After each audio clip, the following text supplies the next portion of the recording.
mic. Hello everyone. Please come on down and take a seat. We're going to kick off for our second SAMAG seminar of 2016. Before we get started, I'd like to pay my respects to the Gadigal people of the Eora Nation and pay my respects to their elders past and present. And thank you all very much for coming along to our seminar tonight with not one but two Claires, which is quite exciting. It's also our first ever SAMAG seminar that we are live streaming, which is very exciting. So we'll be having people join us via the live stream, so hello to all of you out there as well. And if at any point tonight you want to participate in the conversation, you can join us on Twitter at the hashtag SAMAG. So tonight it's a real pleasure to welcome international guest artist Claire Cunningham. Claire's been brought over to Australia for the very first time by the Perth International Arts Festival, and we're very pleased to PIAF for bringing her here. She's also been in Melbourne performing at the Live Art Festival and been doing some workshops in both Perth and Sydney. We're thrilled to have Claire, who's a Glaswegian artist, proudly disabled artist who are on international scale, doing all sorts of amazing things. And interviewing her this evening, we have Claire Hicks, who knows Claire very well. I think to start with, I'm going to be using the term artist with disability, which is the term that we use here in Australia, but Claire identifies herself as a disabled artist, and so I will refer to her as such, and she will refer to herself as such. And I think something of why those different terms are used and what they mean for Claire and for her practice, I think will come up as we go along. And if that isn't the case, we may return to that at the end. So the first thing that I wanted to ask Claire was this sort of, how did you get here question, but without going, into the I did this and then I did this in the biography. We were touching upon this earlier. I was saying that given that you didn't start as a dancer, and given that you're not traditionally trained as a dancer, how come you now appear to be an internationally recognised dancer and choreographer? That's some neat trick. Yeah. It is. It's all an illusion. It's all a big art project. It's all a performance. It's a very unexpected sort of situation to find myself in. I never intended to make work. I never intended to dance. So I've learned never to say never as one of the most important things I've learned now in my life. A lot of it is about people that I've met and meeting a series and encountering a series of people who changed my life in many ways. There have been a number of people who, as mentors, really, in all different sort of ways in my life that have kind of, I think, shaped the path that I've gone down. And so I think I am where I am because of the people that have been around me, and the people that I've encountered have entirely dictated where I've gone in my life. And whether that's been I've encountered them and then followed them for a little while, quite often of chasing people, or people that have just come and where paths have intersected. I think there was things like I trained to be a singer. I wanted to be a classical singer, and then couldn't work out how to actually do that. I trained as a singer, and then, like most universities, they didn't actually train you how to work as a singer, how to actually exist in the world as an artist of any variety. And there was a bit of me that kind of just couldn't work out how to do that, and realised that I needed to just take the blinkers off is something that it goes back to just really feeling like I'm trying to get there. I want to be a singer, I'm not getting there. And a series of kind of strange encounters led me into dance. I say I kind of fell into dance by accident, because it really does feel like that. And as soon as I kind of decided to stop trying to get somewhere, all this opportunity opened up. And as soon as I decided just to follow what I was interested in at the time, that's when everything opened up as well. So I chose to go, I'm just interested in movement now. I'm really interested to see what happens if I try to learn about the full potential of me working with the crutches. What happens if I just decide that this is what I'm interested in, and follow that, and that led me to the next thing, and that led me to the next thing, and the next thing. And as soon as I had stopped trying to get to a specific thing, then I have ended up following, finding people that take me to somewhere else, and another extraordinary sort of opportunity opened up. As soon as I stopped being like this, I could suddenly see all the things that were here on the sides. And also, the reality of, I guess, kind of knocking at doors at the right moment, and having the brass neck to kind of knock on some doors and go, I kind of want to try this. I want to try this. Can I get some money to try this? And luckily, as I say, the right people in the right place. Being in a situation like in Scotland, where people were genuinely within our Arts Council, were genuinely kind of opening up, and were very passionate about the fact that work by disabled artists really hadn't been developed. From an equalities perspective, there was a real issue of dealing with that, but also I think people that genuinely were seeing the fact that it had something intrinsically important to bring to the arts in itself. And I think that's been something that's very unique in Scotland, in that we've luckily had people in the gatekeeper positions who've understood the importance of the art that is possible coming from disabled artists or arts with disability, as opposed to it simply being about ticking boxes. And of course that exists and that is there, but beginning to get a place where you could turn the corner into actually looking at the fact that it was potentially offering a new perspective on art.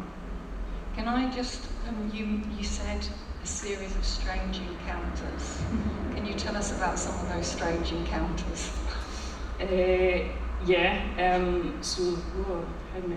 lots of them. I mean, I guess the one that kind of was most life-altering initially was particularly meeting Jess Curtis, who's an American choreographer who I had begun to learn aerial skills, so trapeze and working on silks, etc., that sort of thing. I'd begun to realise that I had all this upper body strength from using the crutches, and so began to go, well, how can I use it? It was really mercenary. My journey into dance was quite mercenary. It was from a very practical point of, I have a mortgage, I need to pay it, I'm not making money as a singer, I need more skills. So I went and trained in some acting, I went and trained in some aerial skills, all about trying to make me a more rounded performer. I think there were things that happened in Glasgow at the time as well, and that I began to open up myself a little bit more to more alternative performance that was coming to Glasgow as well, that I started to go to Tramway and see the work that was coming a lot from Belgium. We were having a lot of really interesting companies from Belgium coming over with these performers that I was so fascinated by them because they could just do anything.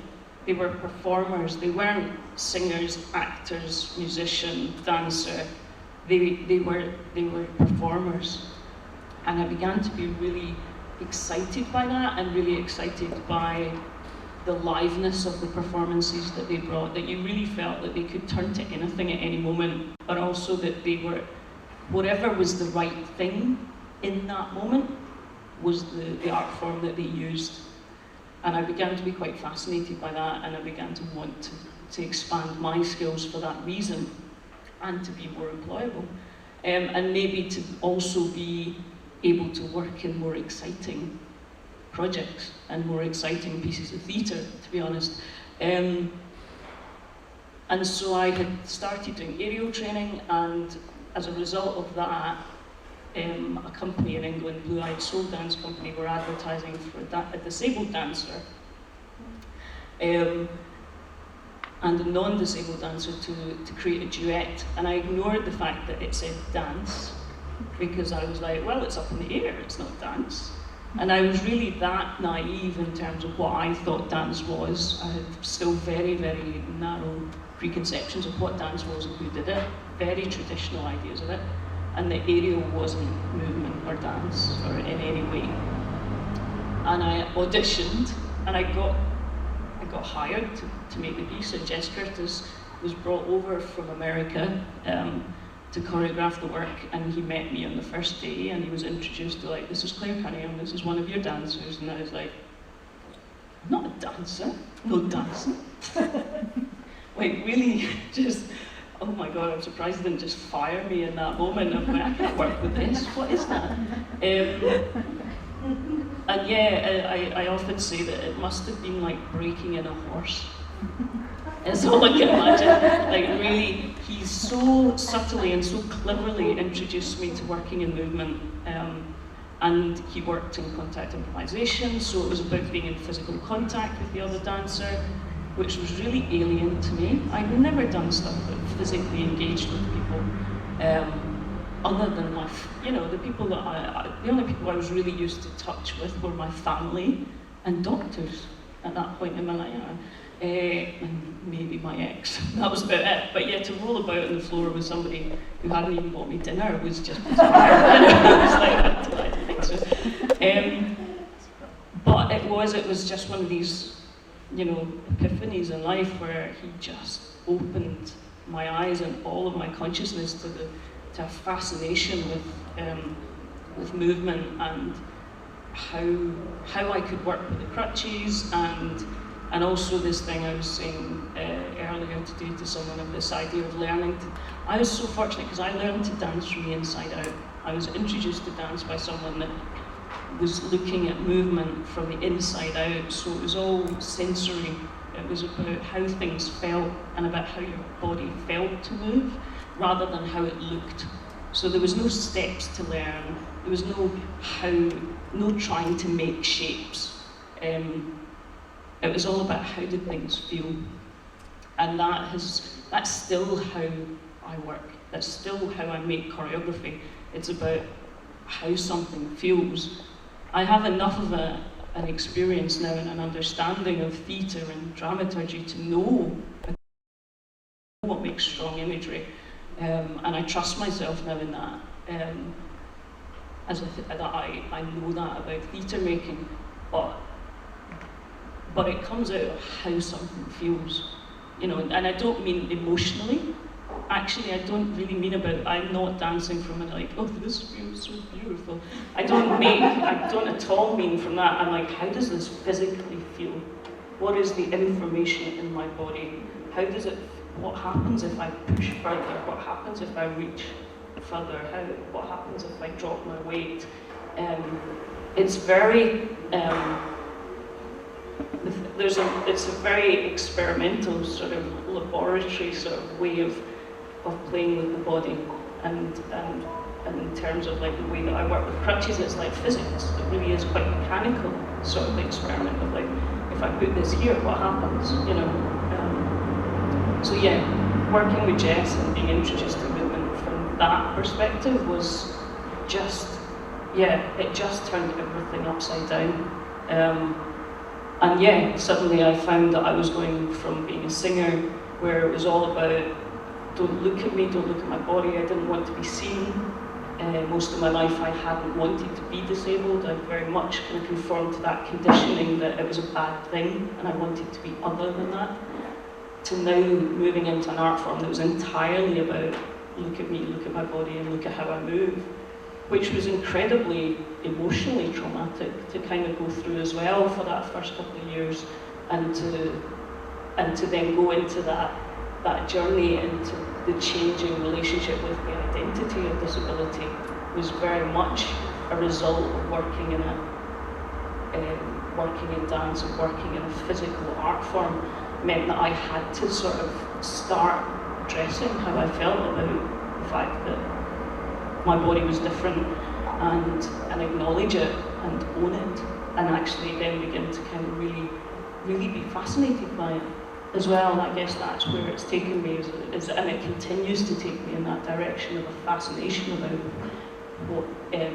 what the lived experience of disability is. So I'm sure there are some people who've seen your work, but there will be a lot of people here who haven't seen your work. If someone comes to see Claire Cunningham perform, how would you describe what they might encounter? Oh my God. I don't know if you want to refer to the visuals, or you would just say, or just I'm suddenly thinking, we're talking a lot without, and as you say, some people, it might be helpful for some people to have a sense of what the Claire Cunningham performance is. Yeah, not that they're all the same. Yeah, they're very different in approach. Yeah, I mean, would it be better just to play some footage, and then I can see one or two things afterwards? Yeah.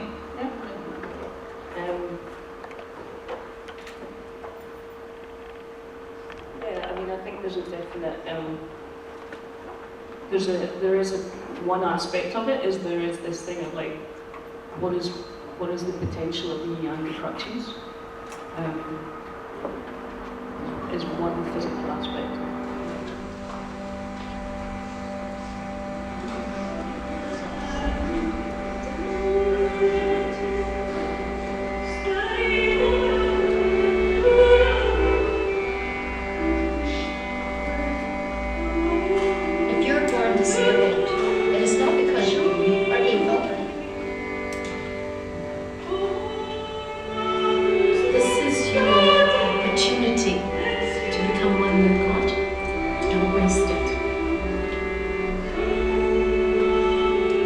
People evolve, animals evolve, species evolve, and just somewhere along the line, something, doesn't quite evolve in what's seen as a perfect way.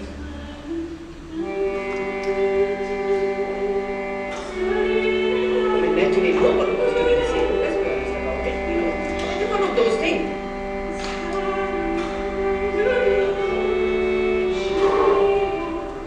The whole question of disability is providing the Christian community with an opportunity to rediscover what it means to be human.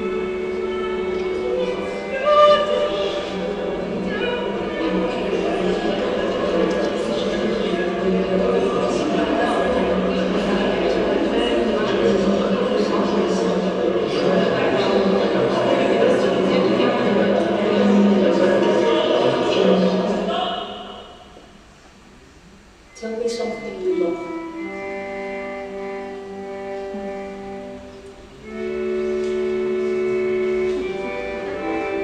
It is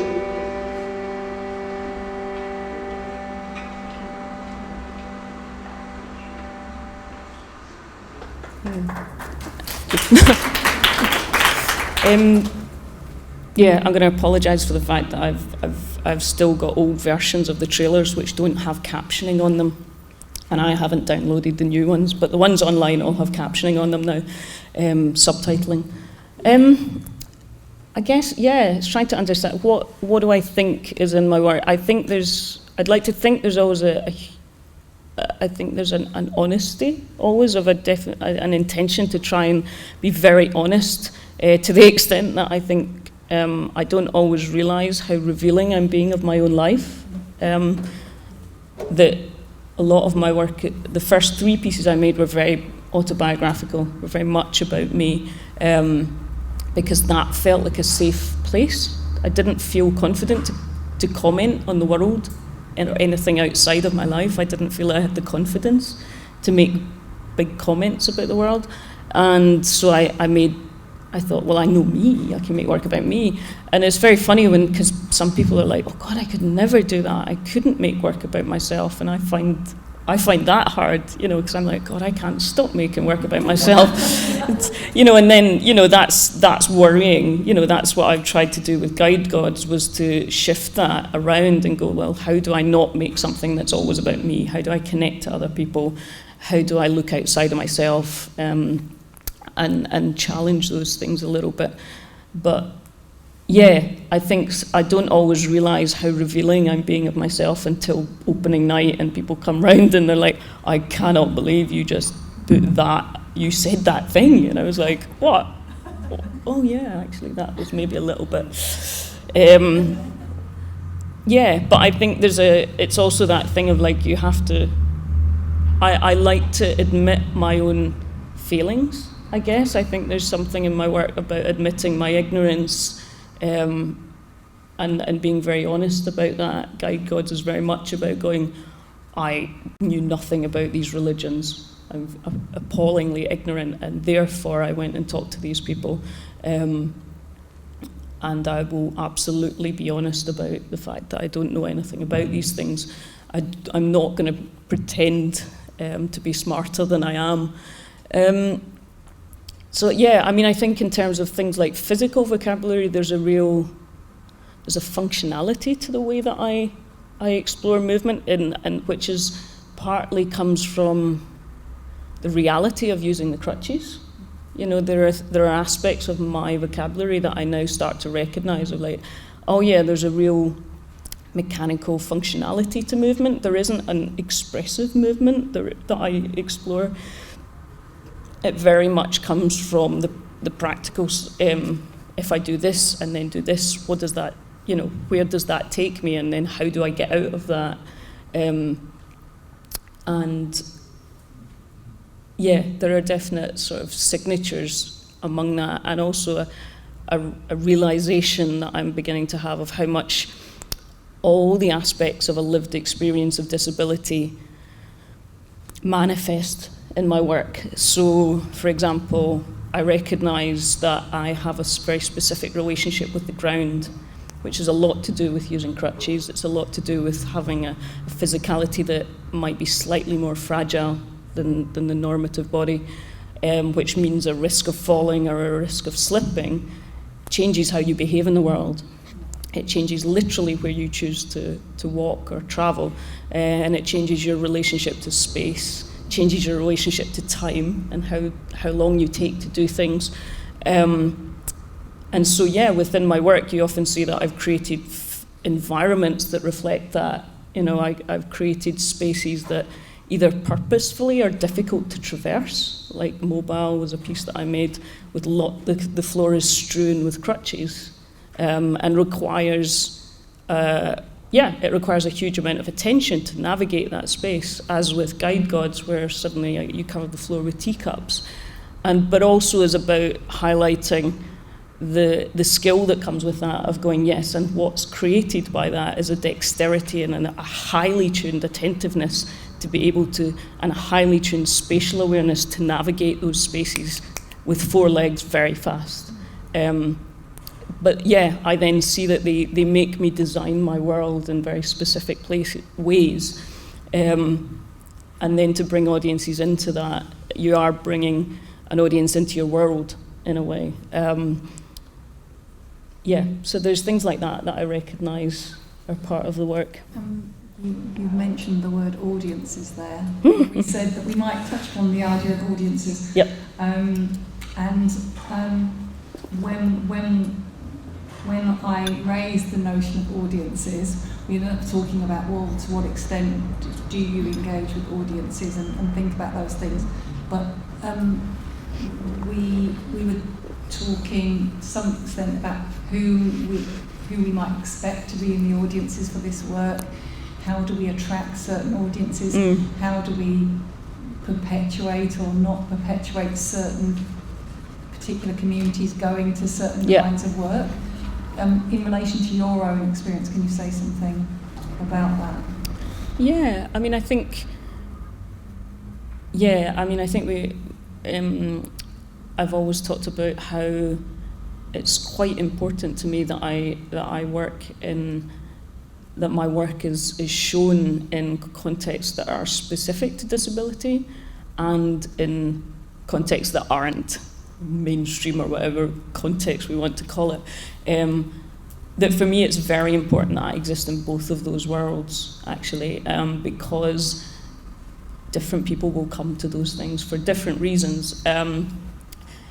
Some people feel uncomfortable about maybe being ghettoized into disability arts or those sorts of contexts, which is understandable, absolutely. But I guess I'm very fortunate in that I'm able to cross over, and that is not always easy for artists. So I'm not pretending that that's just a choice either. It's not entirely my choice. I'm fortunate that I get interest from both sectors, or both parts of the programming world. But for me, there is the importance of playing in contexts that are disability orientated or focused is one of peer critique is vital to me.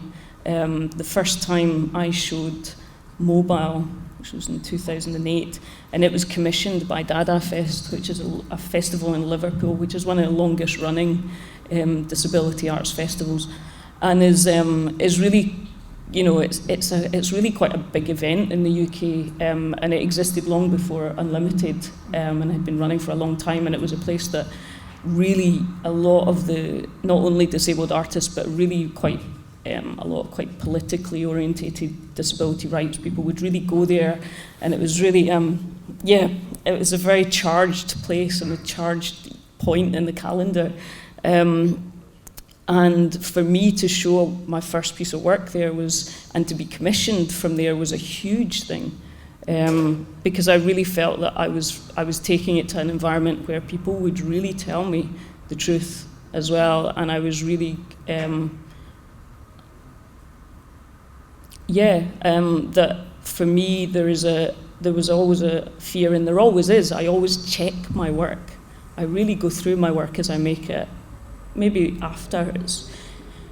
when it's about 3/4 made, I check my work to kind of go, is there anything here that could be misconstrued, particularly by non-disabled people looking at this work? Is there anything here that is potentially perpetuating stereotypes, negative stereotypes of disability? Is there anything here that could be read in this way? And if there is, how do I try and recontextualize that? How do I make sure that I do as much as I can to not let people read the nice story that they might want to read, but is not at all what I'm saying? For example, in Mobile, the piece that I took to Dada Fest, I was making a piece that had aerial work in it. And I was very adamant, knowing when I was making that, of going, I know that there is, I suspect that there is a huge contingent of the world that doesn't identify as disabled, that would love to see a disabled person floating about in the air, released of their crutches, swinging about, happy as Larry, oh, look at the poor crippled girl up in the air and she doesn't need her crutches anymore, and it's just beautiful. And I was very wary of giving anybody that message, and therefore I made a piece where the frame in which I leave the ground is made of crutches. So the idea that, that's it there. So the idea that the crutches further enable me in the air. They are not left behind. And the text that goes over them is like, I don't want to leave them behind. I want to take them with me. That they actually continue to provide possibilities for me. And that actually I never ever leave the ground entirely. It's all about being able to play between the air and the ground because of the strength that they've given me, because of the objects that they are. I didn't ever want to kind of reinforce that message that might have been given out into the world in other ways, that I wanted to be free of my crutches. I'm like, I don't want to be free of them. They're brilliant. Look what they can let me do. There's a checking that goes on. And so to be able to kind of take that work to Dada Fest and have people really endorsed the work, and the respect of other disabled artists was a huge thing for me at that time and was really important. And then, there's a reality of those contexts that there are people who will go to disability arts festivals that are not going to mainstream festivals for whatever reason, and that's possibly because there's no access for them to go. There isn't sign language, or there isn't audio description, or there isn't literal access to where the performances are, or that those things might be getting provided but they're not marketed clearly, or that they might be starting to be provided but historically nobody has ever invited them.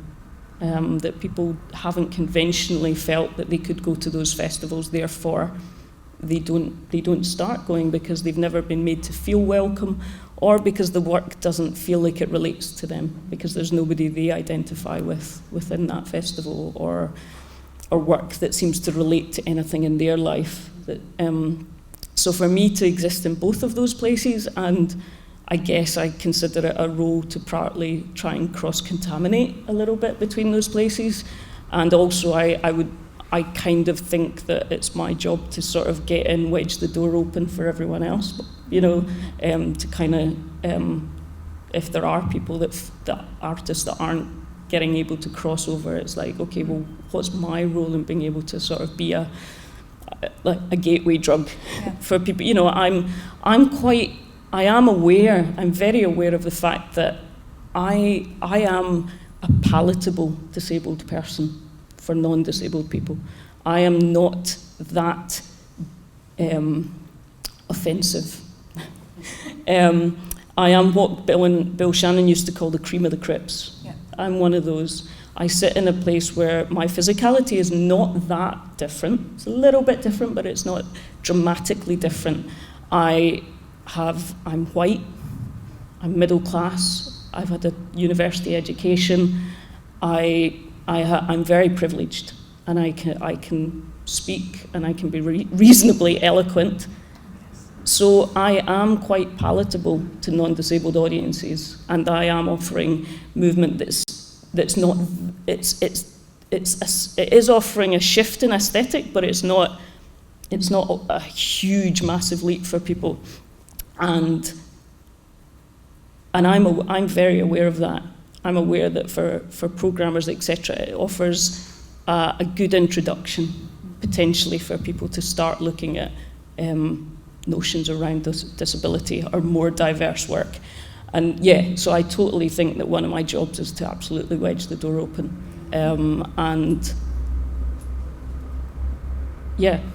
So then thinking about, for want of a better term, we'll call mainstream context. I'm thinking of, obviously you've performed in Edinburgh Festival quite a bit. The Fringe Festival. I have, of course, never performed in the Edinburgh International Festival. Not yet. If they programme some women makers, maybe one day. But I think quite often the experience of the Fringe Festival is not disability friendly. A lot of the venues are completely inaccessible. The turnaround times, you have like 2 milliseconds to get in and out of venues, all these sorts of things. It's often self-funded for people, so all the support that you would need to be able to do it is, and that's where things like being a Scottish artist and being backed by Creative Scotland is very helpful. So from context I would never do the Fringe without funding. No. I would never take that financial risk. And I'm not willing to risk my home. No, and it's largely Scottish artists that are able to do that because they are supported and... Now they are. But not traditionally. And then thinking about coming to Perth International Arts Festival. What are the exciting things, or what are the benefits for you of going to those mainstream contexts? I mean, I think it is that opportunity to reach people, new audiences, new people. I think it's incredibly satisfying to have your work programmed in certain contexts. To go, oh, look who I've been programmed alongside. Oh, I'm in a festival with City Larby. That I kind of go, that's brilliant. I'm very proud of that. And and that possibility to go, oh, I'm in a festival with City Larby and I get to go and have a drink with them. I get to meet people that I am absolutely fascinated by and other artists, and that it gives you that possibility of connection with other artists as well as with audiences.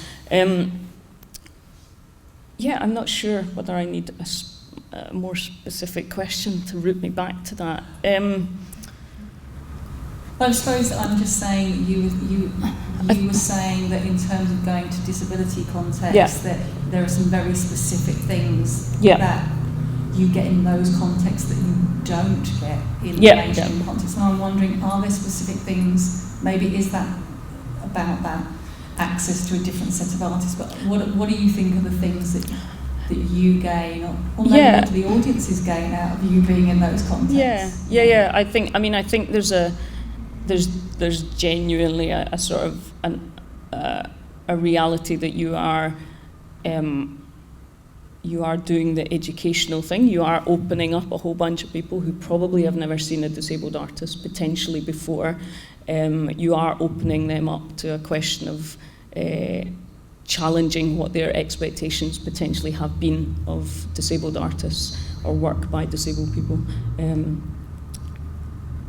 There is a certain reality of going, if you are programmed in those contexts, and particularly if you're programmed into the South Bank in London, if you're programmed into the Made in Scotland platform or the British Council Showcase or Perth International Festival, it kind of clears the board. It kind of clears the board to say, if it's in this context, there isn't a question about the quality of the work. You can have a question about whether you like the piece or not, absolutely. Doesn't mean you're going to like it, but the arguments about whether the work by disabled artists can be of a good enough quality, I think by being programmed in those contexts and you create that frame around it, it just has to clear those things. You can't have that. That argument doesn't stand up anymore. And that is partly the point of creating role models and why Creative Scotland invested in individuals like me, like Caroline, like Mark, was to go, actually, in order to kind of open up the field entirely and open all the opportunities up, we have to show the programmers, etc., that the work is of a high quality, and the only way to do that is to fund these artists to be able to make the work and to learn how to make work of that quality.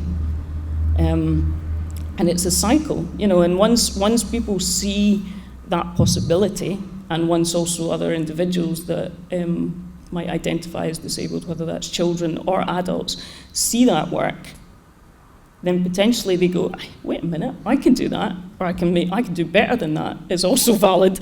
Then they go and they knock on the doors of the institutions. But up until you see the possibility, until you recognise that it's possible, people don't, because you've been raised with the expectation that isn't something that you do. That isn't something that disabled people don't dance. Disabled people don't do contemporary dance. Disabled people don't make huge theatre performances with the National Theatre Company or whatever. And unless people see that as a possibility, then it doesn't occur to you. And the institutions get to say, well, nobody's ever asked to join our dance course. We've not had any disabled dancers come through here. And it's like, no, of course you won't. Nobody's going to come knocking on the door because they don't realise it's possible. It's never been put in their minds that this is a possibility before. So it is a bit of a cycle that you have to invest in role models and be able to create work of a high quality, but you have to invest in the time it takes to do that. It takes time. Because quite often, for individuals who are disabled, the traditional training routes are not open. You can't go to the courses in the first place. Therefore, you have to go and find other ways of learning. So, for example, I go and I found Jess, and I got mentored by Jess, and I found Bill Shannon, and I got mentored by Bill Shannon. And I've been funded to be able to do a lot of professional development. I've had bursaries, I've had a Creative Scotland Award was the thing that started everything, which don't exist anymore, but they were one-off professional development grants of £30,000. I'd never been given any funding up until that point. So the risk that they took with me, that's enormous. you know. So people need to take risks. You have to take a risk. You have to take a bet. You have to not always go with the safe bets of maybe organisations that are being led all the time by non-disabled individuals. You have to look outside and yeah, you have to kind of see where things are growing. That's a bit abstract, but... No, there's two things coming out of that. And the one is about the training and the professional development. Yeah. And we said we might explore this a bit more. And obviously, you know, being director of Critical Path, you know, opportunities for research, development, professional training. That's what we do. So I'm obviously all in favour of it. But I think, you know, the access to those things for artists with disability is still a huge problem. There's still a huge gap. Yeah. Can you say, I mean, you sort of said a little bit about having those opportunities, but can you say something of the range of opportunities that you think have been helpful, might be helpful, the things that people aren't able to do at the moment, or very rarely that you feel they should be? I mean, I know that when I worked in the UK, there was a moment where we did some stuff through our training with young people who were going into professional routes, which was made accessible to young people with disabilities. Yeah. And then they went to the next level where they might want to go to university and study dance, or to a conservatoire, and it became incredibly difficult. They couldn't enter on the basis that those institutions were willing to take people. Yeah. So you get people to a certain point, and then you had to find an alternate route or something, because the mainstream organisations weren't open. Yeah. And people were knocking at this point. So it wasn't that people weren't knocking, that was a stage, but I think now people are knocking. Not getting let in. I think there's different things. I think there's a point at which there's two sides to it. There's a point at which it has to be about going, your arguments don't hold, this is about equal rights. At the end of the day, it's not about, wouldn't it be nice to let disabled people join? Wouldn't it be great if you should let disabled people in your dance training? It's equal rights, actually. At the end of the day, it's discrimination, and you do not have a right to discriminate. There is a point at which, absolutely, teachers and teaching institutions need support themselves. They need that.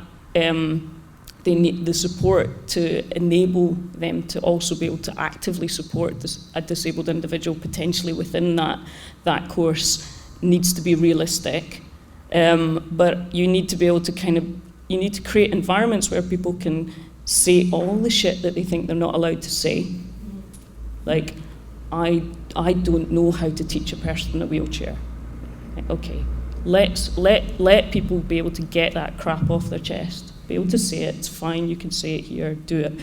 And to be able to also kind of cut through the arguments that people think that it will compromise the art form, that it will compromise the quality of contemporary dance or ballet or whatever your form is by changing the body types that are doing it. And to actually sort of start to be able to open up the question as to, well, what is the intention behind what you're trying to teach?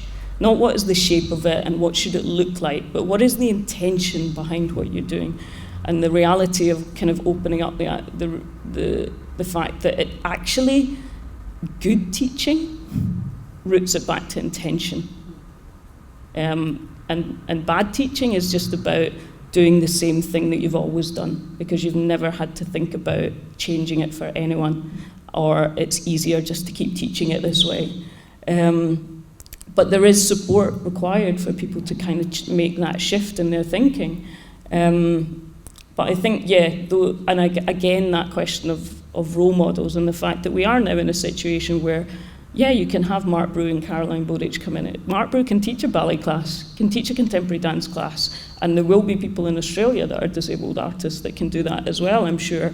I'm not quite familiar with everybody that's working here, but you get to a place where those people now do exist, actually, and just the fact of having those individuals teach class already changes everything. It turns everything around the other way. And that the experience and knowledge is there in those individuals. And that balance of power has to start shifting, that all the knowledge isn't only held by non-disabled dancers and choreographers. But there needs to be connections, there needs to be opportunities for the sharing of knowledge and the sharing of information.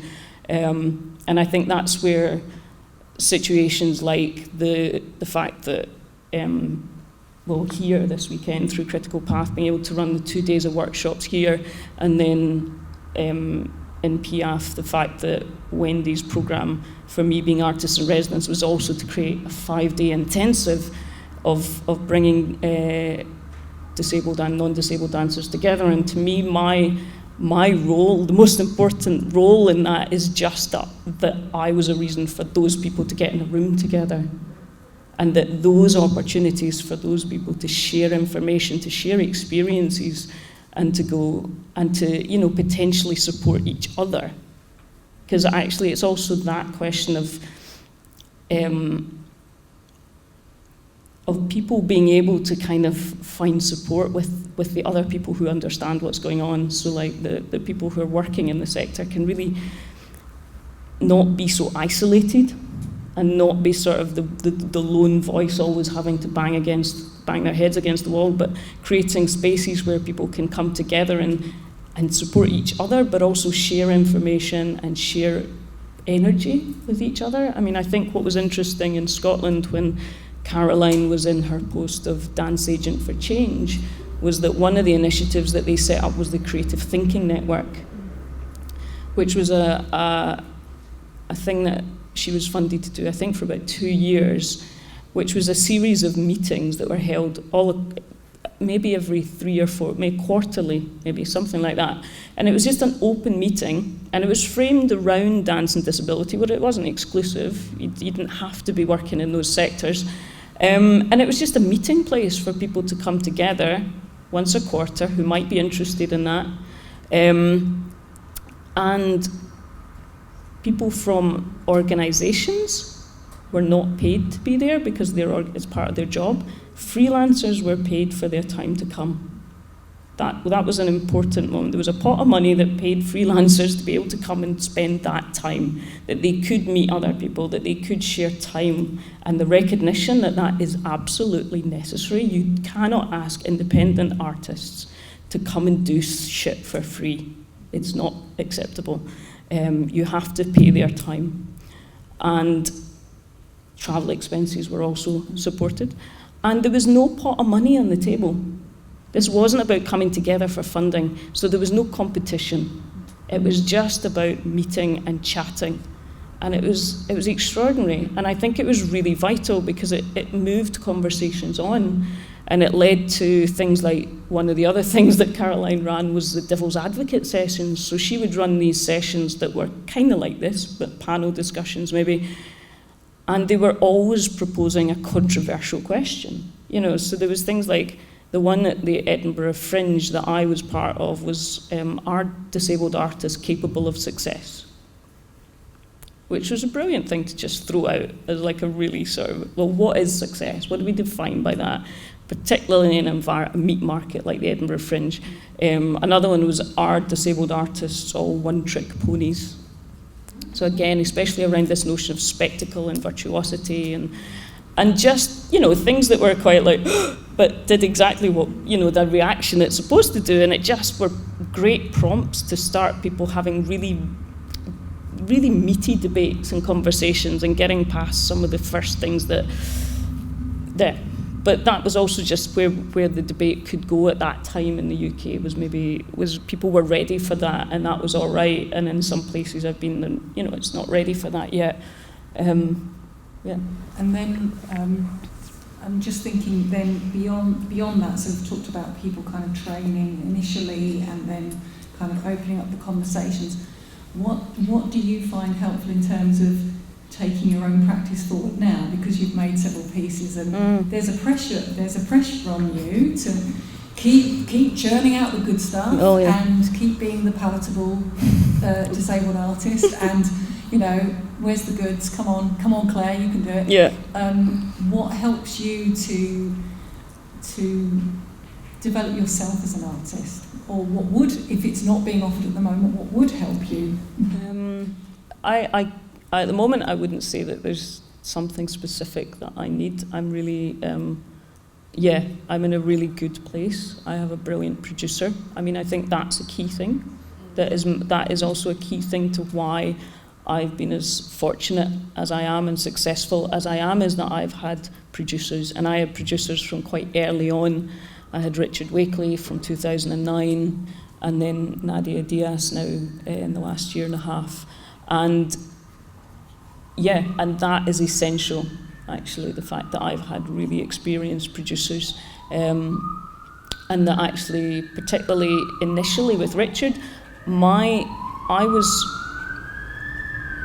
I was dependent on his reputation. You know, all those gigs in Europe, in the continent, in Europe, in mainstream arts festivals were about his reputation. It was about the fact that he knew who he could talk to that would be interested in the work. And they took the work based on trusting him as an experienced producer. They didn't take it because of me. You know, of course they had to like the piece, but partly they could take it, you know, almost without seeing it, because he knew who to talk to, and they knew that he wouldn't try and sell something to them that wasn't right for their festival. And he loved the work. That was a key thing as well. He wasn't doing it out of any interest in disability or tokenism. He liked the piece, and that was it. He never said, you know, he was also very clear, I might not like your next piece, and so I might not produce it. I'll produce I can only try and sell a piece that I love, you know. And then, with Nadia, it's quite different, because it's not different, but it is different. Because also we're really being able to take the time to kind of go, well, what do I want as an artist, and how do I keep developing, and really, how does the time between shows also be about developing an artist, and what's the bigger picture of what my practice is and what I need. And she will very much kind of look at sort of opportunities to connect me with people, like, oh, you're going to be there, I want you to meet this person. And it's not about putting a show on, it's about somebody that's good to have a good conversation with. So there's that thing of the enrichment of the artist beyond just selling a show. What was the question again? Because I've gone off on a tangent. No, I think you were perfectly on point. It was, what do you need to keep developing as an artist? I mean, one of the things that you touched on earlier, which was this thing about the importance of individuals or connections in your career, and I was saying at one point, well, how come you got to Australia?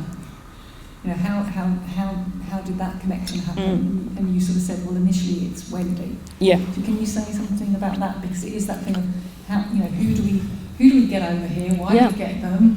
And how do we make, how can we make more use of people coming internationally that we want to engage with?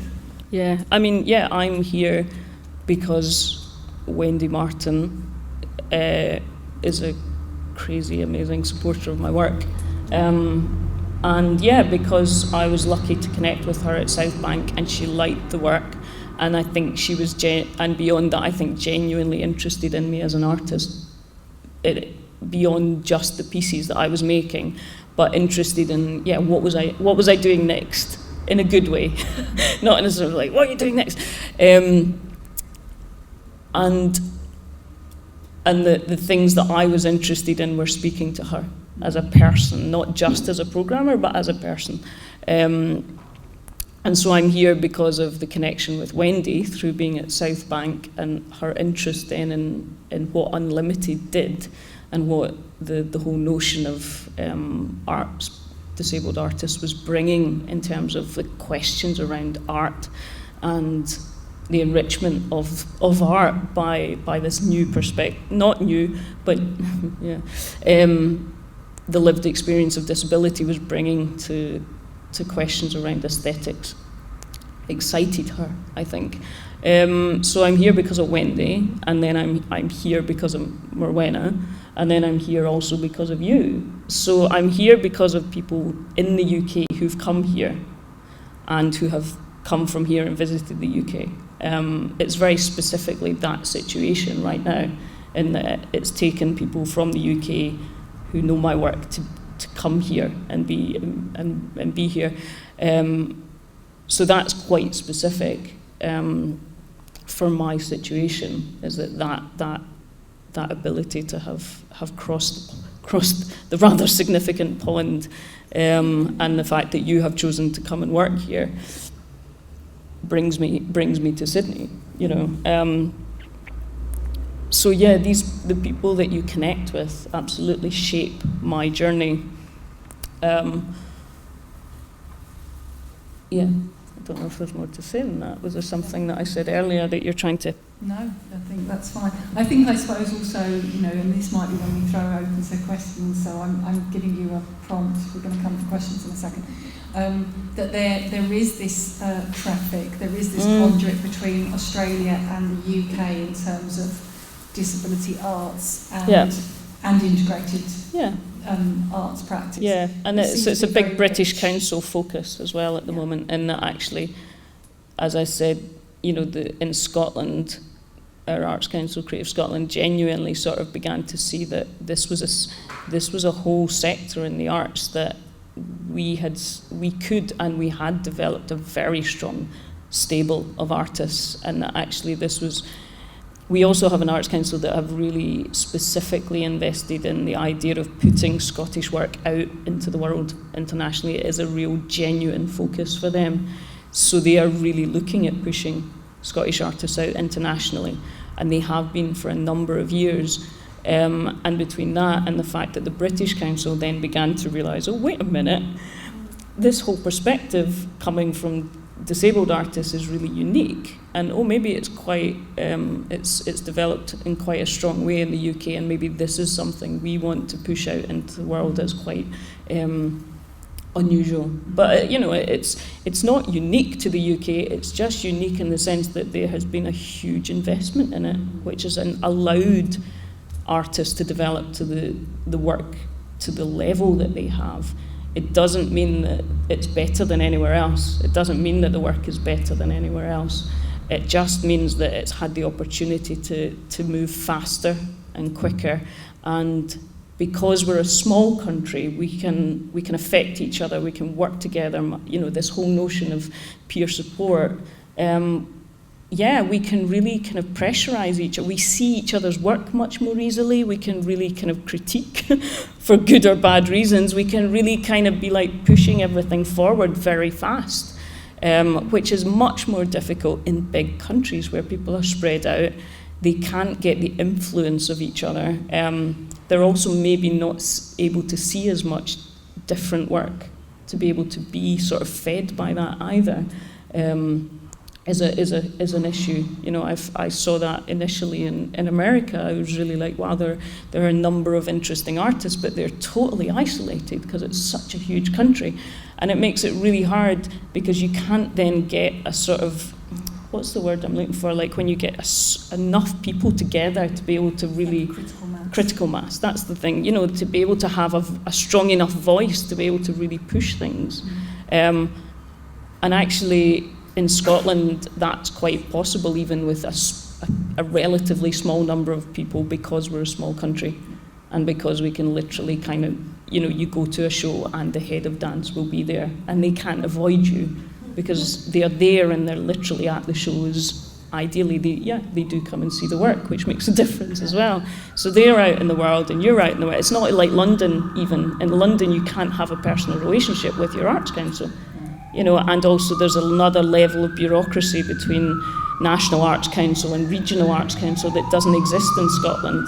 We can have direct access to our national arts organisation, or we could. Sometimes that's changed a little bit with restructuring, but initially I could totally be able to just talk to the head of dance when I was trying to kind of get my feet on the ground, and or all 4 feet on the ground or off the ground, and that was, you know, that was huge. You know, I could have a personal relationship with our Arts Council, and I knew a number of the people there, and I could just be like, yeah, I'm just gonna phone and ask.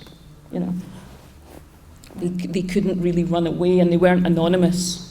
They weren't able to be anonymous, and that was quite important. And that's not, I recognise that is not the same situation as somewhere like this. Right.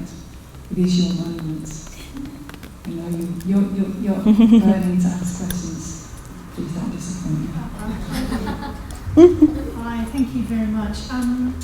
I've been teaching in the UK for the last 10 years or so and worked with a lot of young people with disabilities. And the biggest challenge I had was actually the expectations of the bureaucracy and the support assistants and the parents. Often parents of young people who are adults but who are living at home with disability.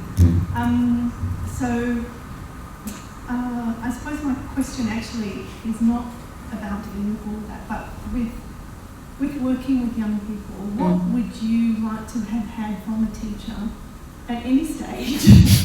Because what I've tried to do is give people that idea that yes, you can do this too. We might do it differently, but you can do this too, and to have the confidence to tell me what they wanted, what they wanted to create. I think unless you witness it, unless you really witness somebody with a very different physicality or a very different sensory engagement with the world, I think unless you directly experience it, that is incredibly hard. No matter how much somebody tells you, yeah, you can do that, until you see it, until you meet that person and see that they're a human being, I think that's really hard. And I think, being able to access performances by individual, and whether that's like sit down and have a video night, like watch a whole night of Caroline Bowditch, Mark Brew, me, Bill Shannon, if that's the realm that you're looking in, if it's dance and physical impairment, or if it's, I think it is that thing of like just identification. Yeah, absolutely. It's about being able to genuinely relate to somebody. I don't know if I'd never encountered Bill Shannon, would I have really kind of considered still it was a possibility? I watched Bill, I saw him perform, and I still didn't want to dance, but because I considered myself a singer at the time, I wasn't interested in dance. But I'm pretty sure that it meant that I then had recognised that I didn't ever think I could dance like Bill. That wouldn't have occurred to me, and believe me, we played with that in the studio, and no, I can't dance like Bill. And it would be stupid to try and even think that I can dance like Bill, because he spent his whole life learning to dance like Bill Shannon, and he taught me elements of that. But I think, if I hadn't witnessed Bill Shannon, then it would have been a lot harder for me to believe Jess Curtis when he was like, what you're doing on your crutches is interesting. I think if I didn't have that reference point of having seen one person dance on crutches at that point, I think I would have never engaged with it. So, I'd seen Kanduko at that point, and they had people in wheelchairs, and they had David Toole dancing on his hands. He didn't have someone dancing on crutches. I literally needed that literal recognition of that I understand. I totally have a kinesthetic connection to how that body works. And that's what disabled people don't witness. It's, only a few times in my life do I get to go to a performance where I genuinely understand the physicality of what's happening on stage, and that I have an insight, and I can feel and understand exactly what it is that they are doing with their body. I don't get that in the majority of performance that I go and watch. And I think that is vital to genuinely feel like you can physically, sensorially understand what somebody is experiencing. So I don't know, other than if they can't physically access performances by disabled individuals, then the closest thing I would say is like sit down and watch, have a video night, watch the work talk about it, try stuff, I don't know, try and copy it, I don't know, you know, but like have a video night, you know, it's like, if you go to, you know, if you go and train at Laban, I'm pretty sure you're made to study Pina Bausch, you know, watch the work of Pina Bausch and watch the work of, I don't know, who would you go for? Graham, or, you know, that you learn about. Look at it like technique. You know, people are made to learn. If you train in dance, you're learning techniques by these specific people who have created techniques for how to dance. Well, here are some people who are creating techniques for different bodies. How about you go and look at it in that way of like, here's technique of working on crutches, here's some technique by a wheelchair dancer, here's technique by somebody who has a, you know, and maybe it's about going, yeah, we're learning about dance and actually we're going to seriously study these people and the vocabularies that they're creating and maybe frame it in that way. Yeah, and that it's not perpetually rooted in a comparison to how dance has been before, maybe. I don't know, not that I'm saying that that's what you're doing, but yeah. I just need to get the parents to come as well. Yeah, well, make it a video night for them as well, because yeah, to be honest, it's probably the parents that need to see the videos more than anything. And like, maybe that is it. Is it like, what is it, just to try and get them, the parents as well, to have a whole video and popcorn night of like watching this stuff, you know, and that maybe there's some brilliant conversations about this happen between the children and their parents if they watch this stuff. But yeah, actually then maybe, yeah, having the parents present for that is vital. Parents' night. Don't know. Sandra Donald, CEO Accessible Arts. Hello again, and it was wonderful to see you in 2012 in Unlimited. Claire, I've become interested recently about the opportunities, probabilities, possibilities for dancers and actors such as yourself to perhaps leave a role, to leave a company that maybe has nurtured them, and to move to another company or new roles. And that's on one side, and actually to almost enable somebody else to occupy the role that you've created. Could you just maybe comment a little bit on that? Not your role personally, yeah, but just in terms of issues around like in terms casting. of migration, I guess, of actors and dancers with disabilities. Yeah, I think, yeah, I mean, it's a really interesting place for discussions rooted around when we're talking about vocabularies that can be very specific to individuals.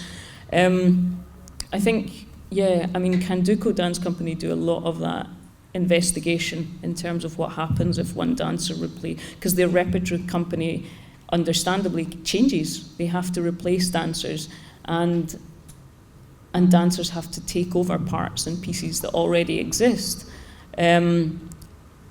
It's not a situation that I ever have to engage with because I work on my own, and that's partly why I do it, is that I don't particularly have an interest myself in dancing anybody else's choreography that I haven't specifically chosen to choreograph. But yeah, I mean, in theory, I think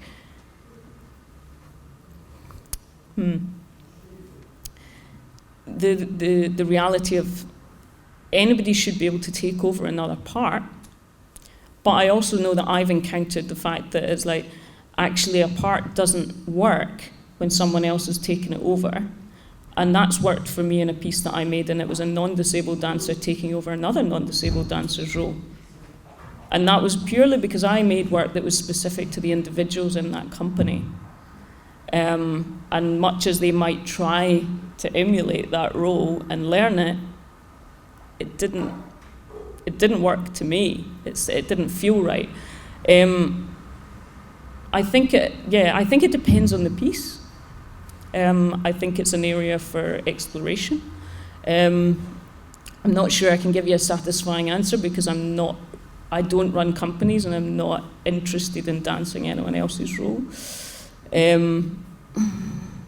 I think I think with acting, it's a whole other kettle of fish. And yeah, maybe you want to talk about it. I'm not sure I'm the right person to ask about it, or that it's something to open up to the room. I don't want to talk about acting, no. But I think... Why would I want to pretend to be someone else? I have no interest. What about leadership roles also? Because there is this whole question about disability-led art, disability-led companies, about who leads these, which roles artists with disabilities do take on, are allowed to take on, have space made for them to take on, and also how people are supported into those roles if they haven't had that experience. In the same way as anyone, people come into new roles and they often need support into those roles. And how do you have to be the director of an organisation for the first time at some point.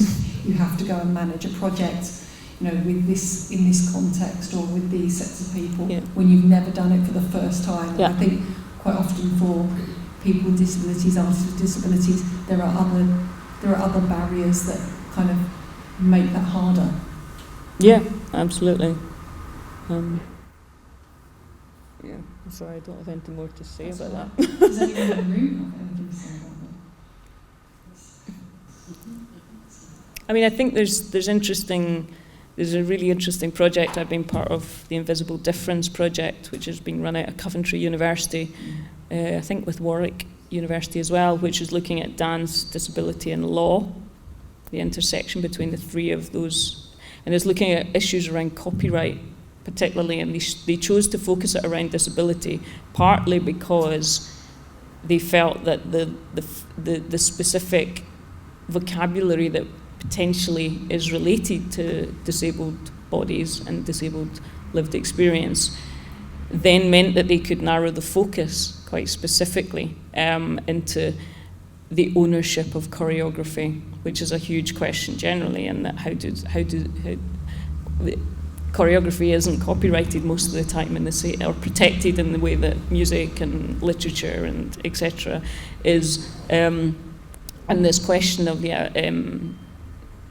is the fact that if because my choreography is so specific to my physicality, does that create a different degree of ownership of that material? Or notions of originality and creation and things like that. It was an interesting sort of provocation for a lot of conversation and a lot of, it was really funny to make, so the piece that I made, Give Me a Reason to Live, I spent, for 1 week I had lawyers watching me in the studio, which is the most bizarre experience ever. Talking of strange encounters, having 3 lawyers sitting with notepads watching you devising a piece of choreography is hilarious and fascinating in terms of, what do you mean by score? Oh, wow. What do I mean by score? What do you mean by score? What do you mean by score? But that was quite an interesting sort of place for those conversations starting around somebody in a Q&A after a show years ago, like 2010 with Mobile Evolution, had proposed that idea of what if somebody took over, would I train somebody to do my piece, my solo piece, which just was the most mind-boggling question. I'd never occurred to, it just seemed the strangest thing in the world, partly because also my work is so autobiographical at that point. The idea that anybody would take over that role would just be weird to me. But it's a question.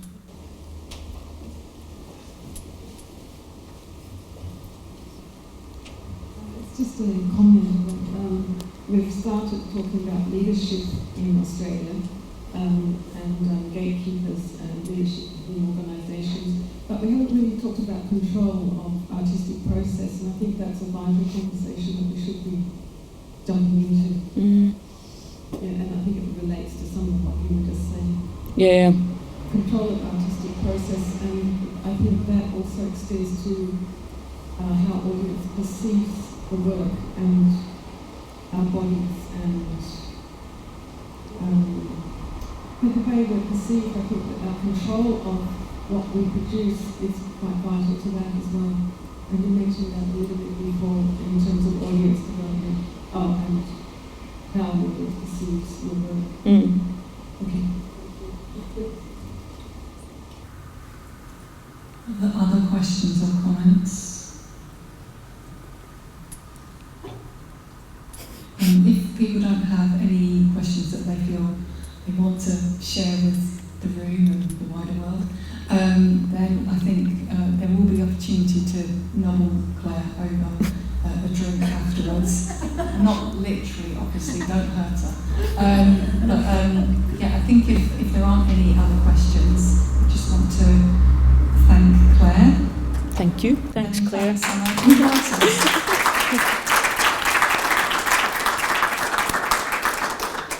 Thank you both for such an engaging and interesting conversation.